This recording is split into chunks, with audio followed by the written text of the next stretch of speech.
తల్లికి వందనం ఏదైతే ఒకటో తరగతి నుంచి ఇంటర్మీడియట్ వరకు చదువుతున్న పిల్లలకి ఇస్తున్నటువంటి ఎంతమంది పిల్లలుంటే అంతమంది చదువుకోవడానికి ఫీజులు ఇస్తామని ప్రకటించి ఆచరణలో మొదటి ఏడాది అమలు చేయకపోయినా రెండో ఏడాది అమలు చేసింది ప్రభుత్వం.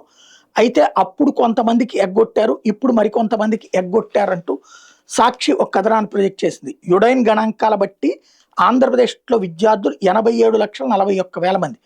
కానీ ఇప్పుడు ప్రభుత్వం తల్లికి వందనం ఇస్తుంది 64,76,000 మందికి. తొలి ఏడాది పూర్తిగా ఎగ్గొట్టింది ప్రభుత్వం.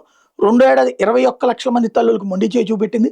ఈ పథకానికి ఏడాదికి 13,112 కోట్లు కేటాయించాల్సి ఉంటే ఏడాది 10,120 కోట్లే ఇచ్చారు. గత ఏడాది అరకొరగా 6,377 కోట్లు ఇచ్చారు. మూడేళ్లలో తల్లులకి 22,640 కోట్ల రూపాయలు ఎగ్గొట్టారు. 840 కోట్ల రూపాయల దాకా అన్నట్టు.